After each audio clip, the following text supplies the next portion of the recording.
Welcome back. It's time for us to practice a graded wash. This is going to require a little bit more finesse and using water very strategically. This is going to be a wash that gradually changes.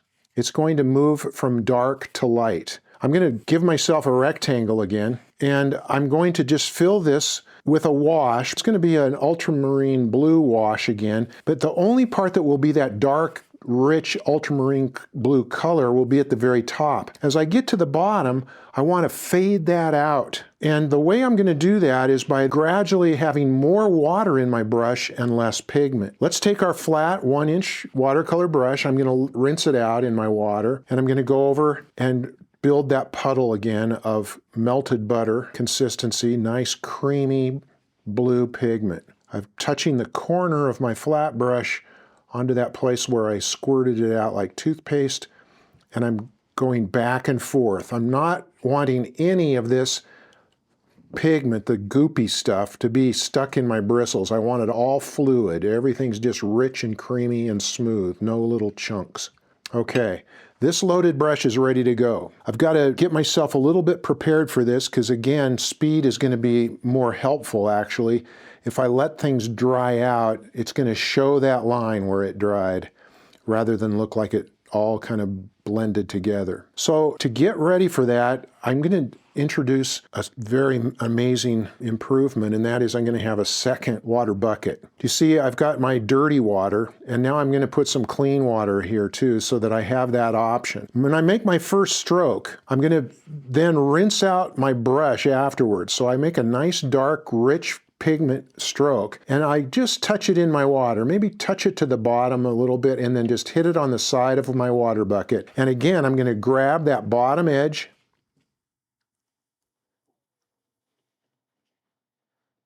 and I think I'm going to actually go back again the other direction this time. I could just kind of watch what the paint's doing. I want a little bit more pigment right there, and I'm going to just touch the water again, touch the edge, and bring that little bead of pigment back across with a brush that doesn't have much pigment in it. And finally, by the end, I'm going to just use that clean water now, bounce the bristles of my brush all the way down on the bottom, and wipe off the excess on the edge of my water tub. And then I'm hitting just clean water at the very bottom.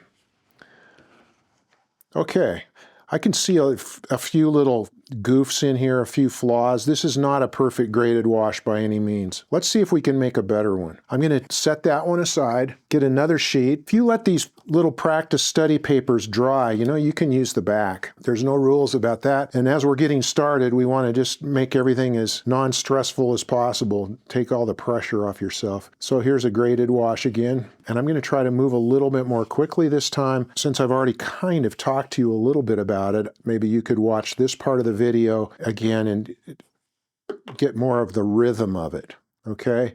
I'm going to start with a really loaded brush. That means I need to get a lot of that pigment and work it into that puddle. I think my rhythm is going to be stroke, go backwards, rinse. Stroke, take it backwards, and rinse. Each time I'm going to overlap the stroke above it. What might help me in making this work a little better is I'm going to take just the roll of my masking tape, something that has a little bit of thickness to it, and I'm going to prop my board up. So now my board is slanted. Even if you tape your paper down later, this slant means that gravity now is going to be your friend helping you with this process. Okay, now let's give it a try. Start with a nice loaded brush. Really load that puppy up. Melted butter. Start at the top. Stroke across nice and smooth. I'm going to go backwards. Okay, I'm going to touch my puddle again, but I didn't touch the water yet. I'm going to just go across, overlapping, and now rinse, go back the other way. I can tell that one needs a little bit of pigment.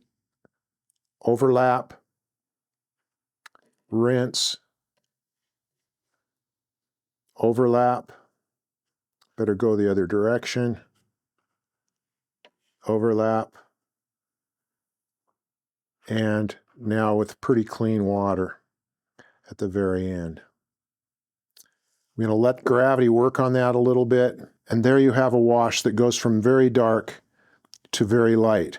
You could play with this and go back and make your dark even darker, put even more pigment up at the top. Stroke, now that my whole paper is a little bit wet, it's going to help this kind of flow a little bit. And I want it to get lighter now, so I'm going to get a little more clean water into it. Rinse again, wipe on the edge of my bucket, bring some clean water across, and let's just let that one dry. Okay, well, it's time for your payoff. You've worked hard on making a flat wash, and you've worked hard on making a graded wash, two of the real fundamentals of working with watercolor paint. Before you totally go crazy with that, let's put them together and see what the possibilities are. And I think you'll get excited about what watercolor can actually do and why we can get so addicted to this medium. I'm going to take a new sheet of my practice paper that I've torn into a little section. It's about 6 inches by 9 inches. I'll give myself a little bit of a frame. You don't need to do this, but it might help you see me on the video have a little bit of a frame to it. My goal to start with is to put a graded wash up in the upper half of my rectangle, to be kind of like a sky. So I'm going to start by loading up this brush. I'm going to touch some pigment to the tippy corner of my 1-inch flat and create that puddle that's the consistency of melted butter. And I'm going to create a graded wash. So remember, I want my first stroke at the top to be super dark, super strong, loaded up with pigment, really beautiful and rich. Then my second will be a little bit lighter, a little bit less pigment. But that first stroke, that's my darkest one right there. I'm just going to touch my dirty water a little bit, my blue water, and I'm going to pick up that bead at the bottom of my stroke, get a little bit of that pigment that kind of beaded up there, and pull that one back across. Rinse my brush out again, wipe it on the side of my bucket, and try getting it real clean. Use some clean water, wipe it on the side of my bucket, and pick up that bottom edge. Just overlap so that it kind of reinvigorates that pigment to get it to start down that paper. So I've made a graded wash at the top half of my paper. I'm going to let this dry for a second, and then we'll try doing something from the bottom. Okay, so we've let our graded wash dry for a few minutes. I used a heat gun to get that to dry quickly. We'll talk more about that on a different video, but I'm going to tape this paper down. From now on, we're typically going to be doing that since we're really working on creating an actual painting, not just doing little visual journal entries and little studies of individual techniques. But we want to actually have a painting that works for us. And it's pretty important that my paper's not just shifting around willy-nilly, that I actually really feel like I have a little bit of more control over it. I'm going to see if this is dry. I typically use the back of my hand. If it's still wet, it's going to be kind of cold still. If you touch it to test it, your finger is going to leave a mark. That's one of the things you're going to find out as you work on watercolor, is there is an endless number of ways that you can mess up a painting. So we have a graded wash here, not perfect, but I want you to kind of think about this, if this were a sky. It's darker up at the top of our field of vision, and it's getting lighter as it comes down to what's going to become the horizon. Now I'm going to paint in some mountains right here. I'm going to use my flat 1-inch brush, and the reason this is even going to work at all is because this paint that I do now is going to be darker than the bottom of our graded wash. So I need a lot of pigment, touching the corner of my brush, making my puddle, getting it really thick and creamy. And now, you could draw a line here if you want to kind of remind yourself where you want to put your mountain. I'm just going to try it. I'm just going to start over here. I'm going to go up, create a peak, down, maybe create a little secondary peak, and I'm going to go across and fill this in, almost like a flat wash. And I'm going to get a little bit of dry brush, it looks like, down at the very bottom because I'm running out of pigment. Okay.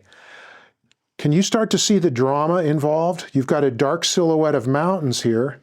I'm going to retouch those, make them even darker. with some more pigment. Bring that across. Maybe put a stroke across here. And suddenly you have your first painting, a little landscape. The drama is because of the light. By making a graded wash, you have created the illusion of having light behind the mountains. And that's the kind of illusion that we're going to create in our paintings with watercolor. We're going to think about how to do that ahead of time, plan our washes a little bit, and create paintings that have drama and light. So that's the graded wash. It's really one of the most important things that you can learn to do with watercolor. And so I am really encouraging you to do it over and over and use this particular video to practice a number of times. It will add so much drama to your paintings. After you've practiced that a number of times, I think you're ready for the next challenge. Coming up, wet and wet. Hi, I'm Bob. Thanks for watching this video. I hope you'll go by my website at watercolorwithbob.com. That's where you'll find an interactive outline of the whole course. You can also share your work with me and your fellow students. One thing I really love about watercolor is how accessible it is. That's why I realized it was important to me to put this course out for free. That said, it would mean the world to me if you would support this work. You can like it, you could share it with your friends, you could subscribe to the channel, you could also visit the gift shop or even make a donation. Thanks so much. See you on the next lesson, and happy painting.